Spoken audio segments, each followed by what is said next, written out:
നമസ്കാരം. നാട്ടിൻപുറത്തേക്ക് സ്വാഗതം. നാവിൽ കൊതിയൂറും വിഭവങ്ങളുമായി കൊല്ലം പുനലൂരിൽ ചക്ക ഫെസ്റ്റ് തുടരുകയാണ്. ജാക്ക് ഫ്രൂട്ട് പ്രൊമോഷൻ ഫെഡറേഷന്റെ നേതൃത്വത്തിൽ നടക്കുന്ന ചക്ക മഹോത്സവം മെയ് 2 വരെ ഉണ്ടാകും.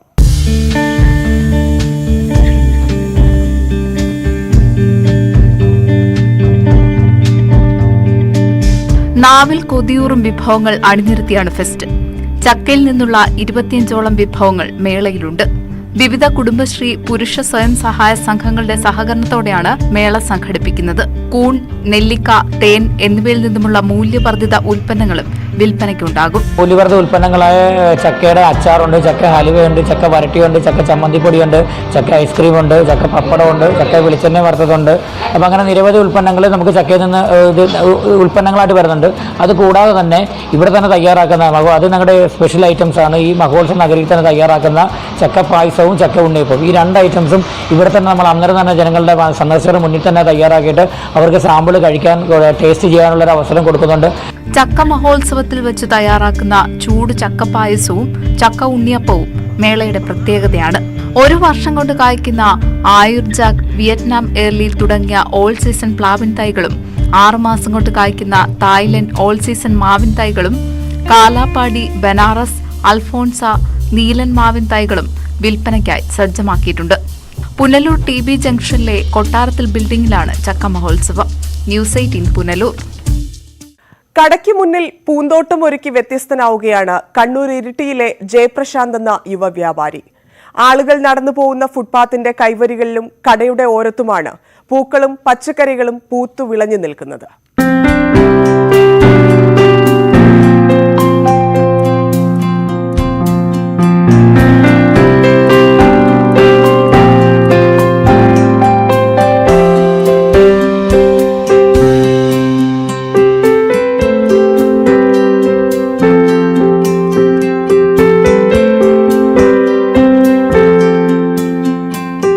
കഴിഞ്ഞ ലോക്ഡൌൺ കാലത്താണ് ഇത്തരത്തിലൊരു പ്രവൃത്തിക്ക് പ്രശാന്ത് തുടക്കമിട്ടത്.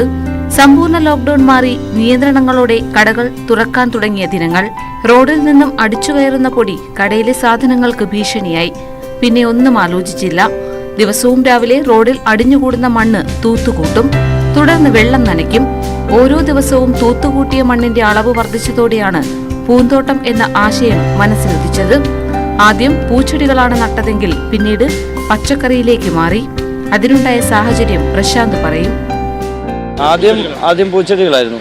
പിന്നെ അത് കഴിഞ്ഞപ്പോഴാണ് ഇവിടെ ഒരു പച്ചക്കറി തൈ കൊണ്ടുവന്ന് വെക്കുന്നൊരു ആളുണ്ട്. അപ്പം പുള്ളീൻ്റെ അടുത്തുനിന്ന് മേടിക്കുന്ന തൈകൾ പിന്നെ ഗുണമില്ലാന്നും പറഞ്ഞ് കുറേ പേര് പറഞ്ഞു. അപ്പോൾ ഞാനൊരു 3 വർഷമായിട്ട് കൊണ്ടുപോയി വെച്ചിട്ട് തന്നെ നല്ല രീതിയിൽ മുമ്പോട്ട് കായ്ച്ച് ഇതാകുന്നുണ്ട്. അപ്പോൾ അതിനൊരു പരിഹാരം എന്നുള്ള നിലയിലും ഇത് കാണിച്ചു കൊടുക്കണം ഇവിടെ വരുന്നവർക്ക്. അപ്പം പുള്ളിക്കൊരു കച്ചവടമാവും, അപ്പോൾ എനിക്കൊരു മനസ്സന്തോഷം കിട്ടും. അപ്പോൾ അങ്ങനെ ചെയ്താൽ കൂട്ടിവെച്ച മണ്ണ് ബാഗുകളിൽ നിറച്ച് അതിൽ ചെടികൾ നടാൻ തുടങ്ങി. 5 ബാഗിൽ തുടങ്ങിയ ചെടി നടൽ ഇന്ന് 50-ലെത്തി. ചെടികൾക്കൊപ്പം പച്ചക്കറികളും നട്ടതോടെ പൂക്കളും പച്ചക്കറികളും പ്രശാന്തിന്റെ കടയ്ക്ക് മനോഹാരിതയേകി. റോഡിലെ പൊടിമണ്ണ് തൂത്തുവാരുന്ന പ്രശാന്തിനെ ആദ്യമൊക്കെ കളിയാക്കിയവർ ഇന്ന് പ്രശാന്തിന്റെ കട്ട ഫാനാണ്. ആദ്യം നമുക്കൊരു ദേശം ഒരു വിഷമം തോന്നി. കാരണം വെച്ചാൽ ഇവിടുന്ന് ഈ മണ്ണിങ്ങനെ കൈകൊണ്ട് വാരി നടക്കുന്ന കണ്ടപ്പോൾ, പക്ഷേ ഇത് ഇങ്ങനെ ആവും നമ്മൾ ഒട്ടും പ്രതീക്ഷിച്ചില്ല. പിന്നീടാണ് അതിൻ്റെ ഒരു സൗന്ദര്യം മനസ്സിലാക്കാൻ കഴിഞ്ഞു. പ്രശാന്തിന്റെ ചുവട് പിടിച്ച് മറ്റു വ്യാപാരികളും പൂന്തോട്ട നിർമ്മാണത്തിലേക്ക് ഇറങ്ങാൻ തുടങ്ങിയിട്ടുണ്ട്. അധികം താമസിയാതെ ഇരിട്ടി ടൗണിലെത്തുന്നവരെ വ്യാപാരികൾക്കൊപ്പം പൂക്കളും പച്ചക്കറികളുമായിരിക്കും വരവേൽക്കുക. പ്രശാന്തിന്റെ പ്രവൃത്തിക്ക് പിന്തുണയുമായി നഗരസഭയും രംഗത്തെത്തി. ഇരിട്ടി ടൗൺ സൗന്ദര്യവൽക്കരണത്തിനായി പ്രശാന്ത് മോഡൽ പരീക്ഷിക്കാനാണ് നഗരസഭയുടെ തീരുമാനം. ന്യൂസ് 18 ഇരിട്ടി.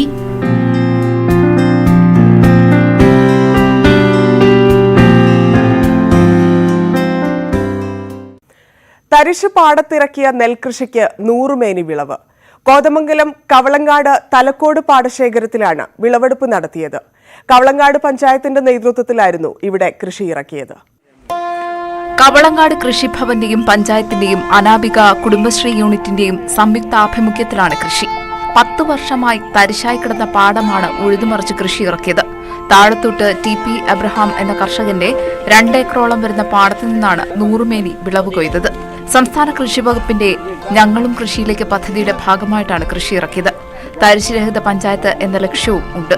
തരിശായി കിടന്ന മുഴുവൻ പാടശേഖരങ്ങളിലും കൃഷി ഇറക്കാനാണ് കവളങ്ങാട് ഗ്രാമപഞ്ചായത്തിന്റെ തീരുമാനം. നമ്മൾ അന്യം നിന്ന് പോകുന്ന ഒരു സംവിധാനമാണ് ഈ കൃഷി മേഖലയിൽ, പ്രത്യേകിച്ച് നെൽകൃഷി. അത് പൂർവാധികം ശക്തിയായി തിരിച്ചു കൊണ്ടുവരാൻ അതിന് ഇവർക്ക് സാധിച്ചു. പ്രത്യേകം ഗ്രാമപഞ്ചായത്തിന് വേണ്ടി ഫൗസിയെയും സഹപ്രവർത്തകരെയും ഹൃദയപൂർവ്വം അനുമോദിക്കുകയാണ്. കൃഷി വകുപ്പ് RKVY പദ്ധതി പ്രകാരം നൽകുന്ന സാമ്പത്തിക സഹായം പ്രയോജനപ്പെടുത്തിയാണ് കൃഷി ചെയ്തത്.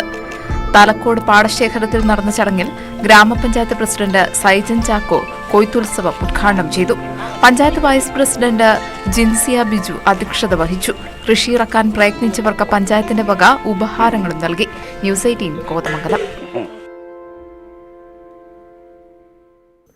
ആരോഗ്യ മികവിന് ആർദ്ര കേരളം പുരസ്കാരം നേടി വയനാട് നൂൽപ്പുഴ ഗ്രാമപഞ്ചായത്ത്.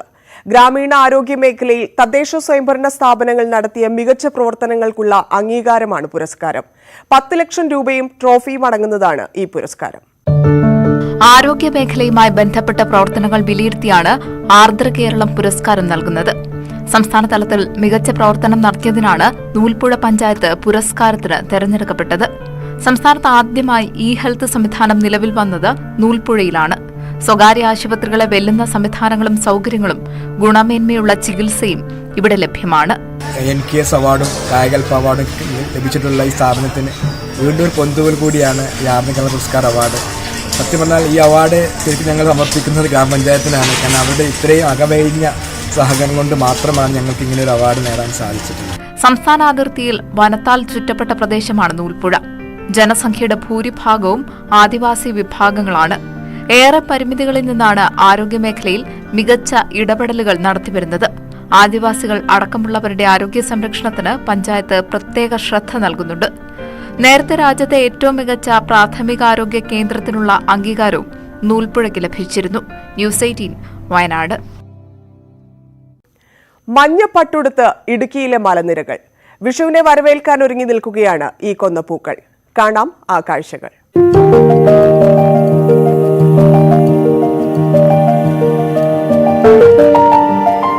വിഷുപ്പുലരിയെ ആഘോഷമാക്കാനുള്ള ഒരുക്കത്തിലാണ് മലയാളികൾ. കൊന്നപ്പൂവുകൾ ചേർത്തൊരുക്കുന്ന പുതുപ്രതീക്ഷകളുടെ കണിയും കൈനീട്ടവുമാണ് വിഷുക്കാലത്തിന്റെ ഗൃഹാതുര കാഴ്ചകൾ. ഇക്കുറി നേരത്തെയാണ് ഹൈറേഞ്ചിൽ കണിക്കൊന്നകൾ പൂവിട്ടത്.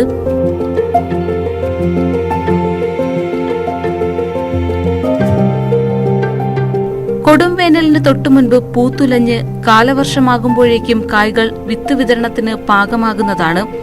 ഇത്തവണ നേരത്തെ പൂവിട്ടതിനാൽ വിഷുവിന് ആവശ്യത്തിന് കൊന്നപ്പൂക്കൾ ലഭിക്കുമോ എന്ന ആശങ്കയുമുണ്ട്. ഇപ്പോൾ എനിക്ക് തോന്നുന്നു, ഇപ്പോൾ ഹൈറേഞ്ചിന്റെ ഈ മേഖലകളിലൊക്കെ വിഷുവിന് ഏറെ മുമ്പ് തന്നെ കണിക്കൊന്ന പൂക്കുന്നതാണ് നമുക്ക് കാണാൻ കഴിയുന്നത്. അത് ഈ കാലാവസ്ഥാ വ്യതിയാനത്തിൻ്റെ ഒക്കെ ഭാഗമായിട്ടാണ്. ഇനി വിഷു ആകുമ്പോഴേക്കും ഈ പൂക്കൾ എത്രത്തോളം, പ്രത്യേകിച്ച് ഇപ്പോൾ ഈ ഇടവിട്ട് പെയ്യുന്ന മഴക്കാലത്ത് മഴയൊക്കെ കൊണ്ടിട്ട് ഈ പൂക്കൾ എത്രത്തോളം അവശേഷിക്കും എന്നുള്ള കാര്യം നമുക്ക് സംശയമാണ്. മേടപ്പുലരിക്ക് മുൻപേ കണിക്കൊന്നകൾ പൂത്തുലഞ്ഞത് കാലാവസ്ഥയിലുണ്ടായ മാറ്റത്തിന്റെ സൂചന കൂടിയാണ് നൽകുന്നത്. ന്യൂസ് 18 ഇടുക്കി. സംസ്ഥാനങ്ങളിലെ ഭക്ഷ്യവിഭവങ്ങളും സംസ്കാരവും പരിചയപ്പെടുത്തുകയാണ് തിരുവനന്തപുരം കനകക്കുന്നിലെ കുടുംബശ്രീ സരസ് മേള. ആദിവാസി വിഭവങ്ങളാണ് മേളയിൽ ശ്രദ്ധേയം. അട്ടപ്പാടിയിലെ വനസുന്ദരി മുതൽ അസമിലെ ടിൽഡിയ മുർഗി മംഗ്ഹോ വരെ മേളയിലുണ്ട്.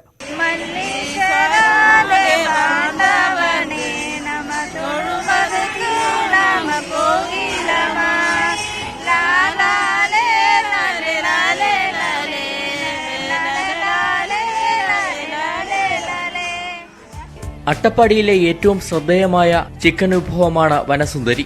കാട്ടിലെ പച്ചമരുന്നുകൾ ഉൾപ്പെടുത്തി തയ്യാറാക്കുന്ന വിഭവം.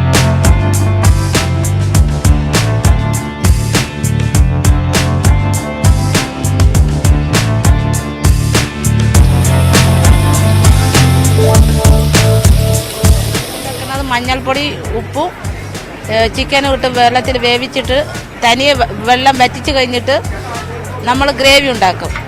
പാലൊക്കെ ചീര, പുതിന, മല്ലിയില, പച്ചമുളക്, കാന്താരി, വെളുത്തുള്ളി, വിനാഗിരി, നാരങ്ങ, കാട്ടുചീരകം, പച്ചമുളക്, കുരുമുളക് ഇത്രയും അരച്ച് ഗ്രേവിയാക്കിയ ശേഷം ഉപ്പൊക്കെ ചേർത്ത് നാരങ്ങയൊക്കെ പിഴിഞ്ഞ് 5 മിനിറ്റ് നമ്മൾ അത് പിടിക്കാൻ വേണ്ടി വെക്കും. അത് കഴിഞ്ഞിട്ട് കല്ലിലേക്ക് കുത്തി എണ്ണ ഇല്ലാണ്ട് കുത്തി കൊടുക്കണം ഒരാൾക്ക്.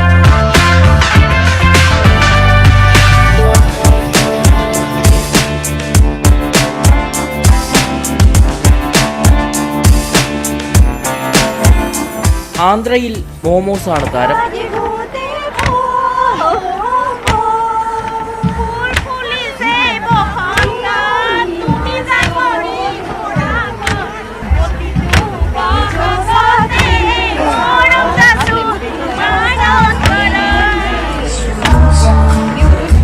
केरला में आके बहुत ही अच्छा हुआ.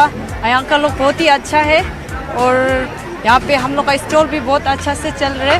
सर लोग मेंटेनेंस लोग ने बहुत अच्छा से सपोर्ट किया हम लोग को.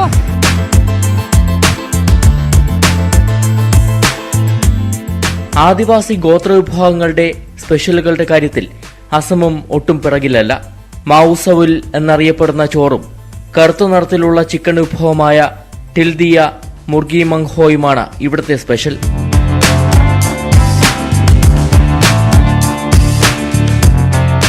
കൂടെ വ്യത്യസ്ത തരം കോൾഡ് ടീയായ അപ്പോരാജിതയുമുണ്ട്.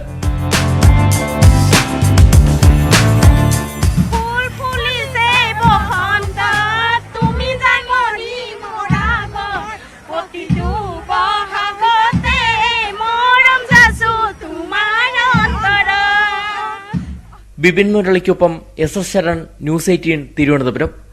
നാട്ടിൻപുറത്തിൽ ഒരിടവേള.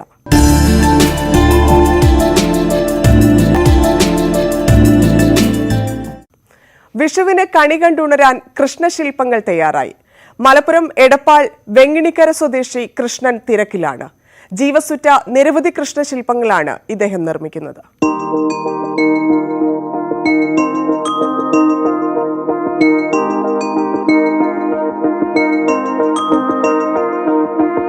പതിനഞ്ച് വർഷത്തിലധികമായി വിഗ്രഹ നിർമ്മാണം തൊഴിലാക്കിയിരിക്കുകയാണ് എടപ്പാൾ വെണ്ണിക്കര സ്വദേശി കുഞ്ഞുമണി എന്ന കോട്ടപ്പറമ്പിൽ കൃഷ്ണൻ. മികച്ച ശില്പിയാണ് ഇദ്ദേഹം. പല വീടുകളിലെയും പൂജാമുറികളിൽ ഇദ്ദേഹം നിർമ്മിച്ച ശില്പങ്ങൾ ഇടം പിടിച്ചിട്ടുണ്ട്. കോയമ്പത്തൂരിൽ നിന്ന് എത്തിക്കുന്ന പേപ്പർ പൾപ്പ് ഉപയോഗിച്ചാണ് നിർമ്മാണം. ബാക്കി അസംസ്കൃത വസ്തുക്കൾ തൃശൂരിൽ നിന്ന് ശേഖരിക്കും. ലക്ഷ്മി ദേവി, കണ്ണന്റെ പല വലിപ്പത്തിലുള്ള ശില്പങ്ങൾ എന്നിവ കൃഷ്ണൻ നിർമ്മിക്കാറുണ്ട്. മോൾഡിൽ തയ്യാറാക്കുന്ന ശില്പങ്ങൾ അവസാനവട്ട പ്രവൃത്തികൾ നടത്തിയെടുക്കാൻ 3 ദിവസം വേണ്ടിവരും. ഓർഡർ അനുസരിച്ച് ചെറിയ ശില്പങ്ങൾ മുതൽ 5 അടിയോളം വരുന്ന ശില്പങ്ങൾ വരെ കൃഷ്ണൻ തയ്യാറാക്കിയെടുക്കും. 150 രൂപ മുതൽ 3500 രൂപ വരെയാണ് വില വരുന്നത്. വിഷു സീസണിൽ ഈ ശില്പങ്ങൾക്ക് ആവശ്യക്കാർ ഏറെയാണ്. വില മാത്രം നമ്മൾ പ്രതീക്ഷിക്കരുത്, അതിനോടൊപ്പം തന്നെ നമുക്ക് ചെലവുണ്ട്. എന്നാലും നമുക്ക് ദോഷമില്ലാത്ത രീതിയിലാണ് നമുക്ക് ഇതിൻ്റെ കച്ചവടം ശരിക്ക് വിഷു കാലഘട്ടങ്ങളിലാണ് കൂടുതലും. ഇത്ര കൃഷ്ണനുണ്ടെങ്കിലും സംഭവം ഇവിടുന്ന് പോകും. ഇപ്പം ആ കൂട്ടത്തിൽ എന്തൊക്കെ ഗണപതി സരസ്വതി മുതലാതൊക്കെ ഉണ്ടെങ്കിൽ അതൊരു 10 പീസ് 15 പീസ് വീതം പോകും. വിവിധ ക്ഷേത്രങ്ങൾ, ഖാദി ബോർഡ്, ഗാന്ധി ഭവൻ എന്നിവിടങ്ങളിലും ഇദ്ദേഹത്തിന്റെ ശില്പങ്ങൾ ലഭിക്കും. EMS, മദർ തെരേസ തുടങ്ങിയവരുടെ ശില്പങ്ങളും കൃഷ്ണൻ പേപ്പർ പൾപ്പിൽ നിർമ്മിച്ചിട്ടുണ്ട്. കോൺക്രീറ്റിൽ മുഖ്യമന്ത്രി പിണറായി വിജയന്റെ പ്രതിമ നിർമ്മാണത്തിന്റെ പണിപ്പുരയിലാണ് ഇദ്ദേഹം. ന്യൂസ് 18 തിരൂർ. വംശനാശ ഭീഷണി നേരിടുന്ന കടലാമുകളുടെ സംരക്ഷകനാണ് എറണാകുളം കുഴിപ്പള്ളി സ്വദേശിയായ മത്സ്യത്തൊഴിലാളി ദേവദാസ്. കടലാമുകളുടെ പ്രജനന കാലം അദ്ദേഹത്തിന് തിരക്കേറിയ ദിനങ്ങളാണ്. നിരവധി ആമകളെയാണ് മുട്ട വിരിയിച്ച് ദേവദാസ് കടലിലേക്ക് അയക്കുന്നത്. അപ്പോൾ പിന്നെ അതിനെ നമ്മൾ സംരക്ഷിക്കണം എന്നും പറഞ്ഞുകൊണ്ടുള്ള ക്ലാസ്സുകളൊക്കെ കേട്ട് കഴിഞ്ഞപ്പോൾ സ്വാഭാവികമായിട്ട് നമുക്ക് തോന്നി, ഒരാൾ പറയുന്നത് ചിലപ്പോൾ എന്തെങ്കിലും കാര്യം ചിലരത് തട്ടിക്കളയും, എന്നാലും നമ്മളത് നമ്മളെ മെമ്മറിയിൽ പിടിച്ച് പിന്നെ ഇതിനോട് താല്പര്യം തോന്നി. ഇത് വിരിഞ്ഞു പോകുന്ന കാണാൻ തന്നെ ഒരു ഐശ്വര്യം അല്ലേ. അപ്പോൾ ആ ഒരു രീതി അങ്ങനെ തോന്നിച്ചിട്ടാണ് പിന്നെ നമ്മളിത് അങ്ങനെ ചെയ്യാന്ന് വെച്ചത്. ആവാസ വ്യവസ്ഥ കടലിലാണെങ്കിലും മുട്ടയിടാൻ കരയിലേക്കാണ് കടലാമകൾ എത്താറ്. തീരത്ത് മുട്ടയിട്ട് മണൽ കൊണ്ട് മൂടി ആമകൾ കടലിലേക്ക് മടങ്ങും. മനുഷ്യന്റെ ഇടപെടലും മറ്റു ജീവികളുടെ ആക്രമണവും പെരുകിയതോടെ അതീവ വംശനാശ ഭീഷണി നേരിടുന്ന ജീവിഗണത്തിലാണ് കടലാമയുടെ സ്ഥാനം. ന്യൂസ് 18 കൊച്ചി. എറണാകുളം കൂത്താട്ടുകുളത്ത് ചൂളമടിച്ച് ശ്രദ്ധേയനായ ഒരച്ഛനും മകനുമുണ്ട്. കൂത്താട്ടുകുളം സ്വദേശി അനിലും മകൻ ക്രിസ്റ്റയുമാണ് ചൂളമടിയിൽ റെക്കോർഡ് കരസ്ഥമാക്കിയത്.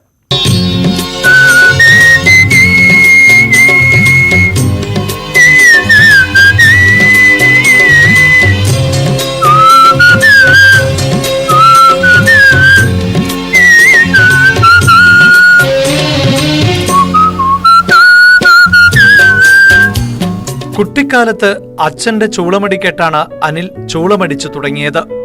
കോളേജ് കാലത്ത് പാട്ടുകളുടെ കരോക്കെ ട്രാക്കുകൾ ഇട്ട് ചൂളമടിച്ച് പരിശീലിച്ചു. പിന്നീട് കിട്ടിയ വേദികളിൽ ചൂളമടി അവതരിപ്പിച്ചു.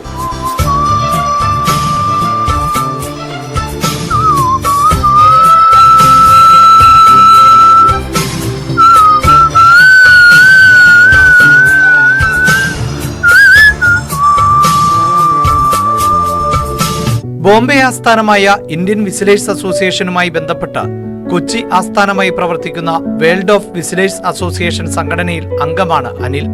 അനിലിന്റെ പാത പിന്തുടർന്ന് മകൻ ക്രിസ്റ്റിയും ചൂളമടിയിൽ കഴിവ് തെളിയിച്ചിരിക്കുകയാണ്.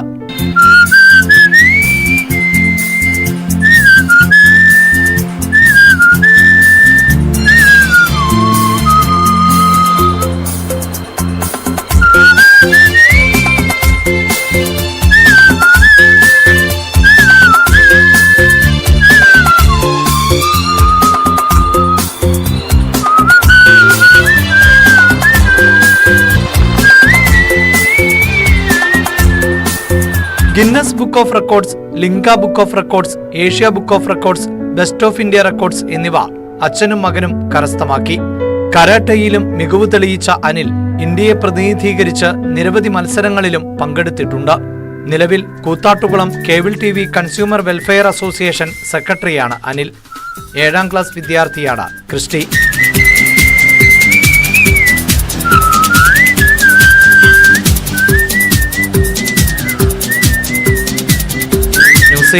കൂത്താട്ടുകുളം.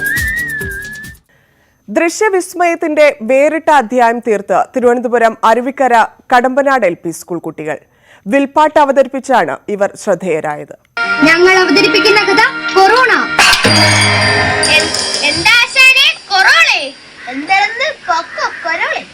അതല്ല, കൊറോണ. ഞങ്ങൾ അവതരിപ്പിക്കുന്ന കഥ കൊറോണ. പുതുതലമുറയ്ക്ക് അധികം പരിചയമുള്ളതല്ല വിൽപ്പാട്ട്. പ്രത്യേക വേഷമണിഞ്ഞ് മണികെട്ടിയ വില്ലിന് ചുറ്റുമിരുന്ന് വില്ലിലും മൺകുടത്തിലും താളം കൊട്ടി പാട്ടുപാടിയും കഥ പറഞ്ഞും അവതരിപ്പിക്കുന്നതാണ് വിൽപ്പാട്ട്.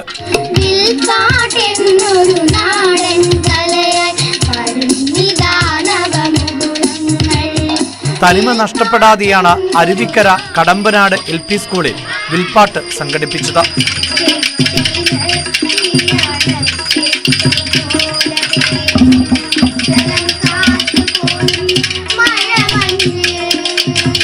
സ്കൂളിന്റെ 144ാമത് വാർഷിക ദിനാഘോഷത്തിന്റെയും അധ്യാപക രക്ഷകർതൃ ദിനത്തിന്റെയും ഭാഗമായാണ് പരിപാടി സംഘടിപ്പിച്ചത്.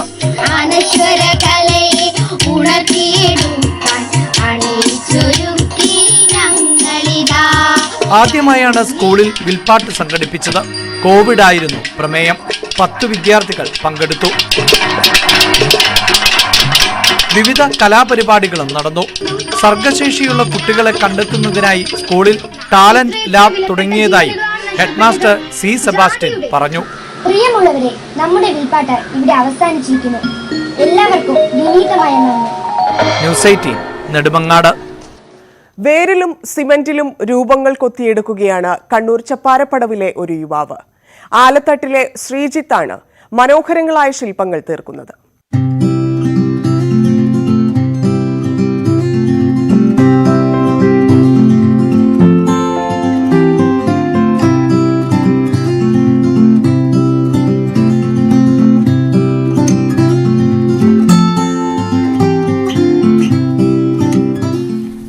ആലത്തൂരിൽ എവിടെ മരം മുറിച്ചാലും ശ്രീജിത്ത് ഓടിയെത്തും. മരക്കുറ്റികൾ നിൽക്കുന്നിടം കുഴിക്കും. വലിയ കുഴികളിൽ നിന്ന് പുറത്തേക്കെടുക്കുന്ന വേരുകളിൽ രൂപങ്ങൾ കൊത്തിയെടുക്കും. നരിയും പുലിയും മാനും മയിലുമൊക്കെ ആ വേരുകളിൽ തെളിയും. ആദ്യം സിമന്റിൽ രൂപങ്ങൾ നിർമ്മിച്ചായിരുന്നു തുടക്കം. ആനയും ആമയും മുയലും തവളയും കുതിരയും തുടങ്ങിയ ഒട്ടേറെ രൂപങ്ങൾ ശ്രീജിത്തിന്റെ കരവിരുതിൽ പിറവിയെടുത്തു. കൂവേരി കുട്ടിശങ്കരൻ എന്ന പേരിൽ ശ്രീജിത്ത് ഒരുക്കിയ ആനയുടെ ശില്പം ആരും നോക്കി നിന്നു പോകും. തൊട്ടടുത്ത മുത്തപ്പൻ ക്ഷേത്രത്തിൽ നായയുടെ രൂപം നിർമ്മിച്ച് നൽകിയതും ശ്രീജിത്ത് തന്നെ. ഗൾഫിലുണ്ടായിരുന്നു, ഒരു ഷോറൂമിലായിരുന്നു. അവിടുന്ന് ക്യാൻസലാക്കി നാട്ടിൽ വന്നു. പിന്നെ മക്കളെല്ലാം ഉണ്ടെങ്കിൽ മക്കളെ പറഞ്ഞ നാട്ടിൽ നിൽക്കാന്നുള്ളൊരു ചിന്തയിൽ ഇങ്ങനെ ആദ്യം ഇത് കുട്ടികൾക്ക് കളിക്കാൻ വേണ്ടിയിട്ട് ഇങ്ങനെ ആക്കിയതാണ്. അപ്പോൾ ഇങ്ങനെയെല്ലാം എന്നാൽ ചെയ്തു. ഇപ്പോൾ 2-3 വർഷമായി ക്യാൻസലാക്കി വന്നു. ഇതിൻ്റെ വിറകെ തന്നെയാണ്, വേറൊരു വരുമാനം ഇല്ല, ഇതിൻ്റെ വേഗം തന്നെ. പ്രവാസ ജീവിതം അവസാനിപ്പിച്ച് 3 വർഷം മുൻപാണ് ശ്രീജിത്ത് നാട്ടിലെത്തിയത്. വേരുകൾ മിനുക്കിയെടുക്കാനുള്ള മെഷീൻ വിദേശത്തുള്ള സഹോദരനാണ് എത്തിച്ചു നൽകിയത്. വേരുകളിൽ രൂപങ്ങൾ കണ്ടെത്തിക്കഴിഞ്ഞാൽ പിന്നെ അത് പൂർത്തിയാകും വരെ ശ്രീജിത്തിന് വിശ്രമമില്ല. വാങ്ങാൻ ആളുണ്ടെങ്കിൽ ശില്പങ്ങൾ വിൽക്കാനും ശ്രീജിത്ത് തയ്യാറാണ്. ന്യൂസ് 18 ആലക്കോട്. തീപ്പെട്ടിക്കൊള്ളികൾ കൊണ്ട് മനോഹരമായ ചിത്രവും ഒരുക്കാമെന്ന് തെളിയിച്ചിരിക്കുകയാണ് ഇടുക്കി തൂക്കുപാലം സ്വദേശിയായ നിശാന്ത്. 1.5 ലക്ഷത്തോളം തീപ്പെട്ടിക്കൊള്ളികൾ ചേർത്താണ് വ്യവസായിയായ യൂസഫ് അലിയുടെ ചിത്രം നിശാന്ത് ഒരുക്കിയത്.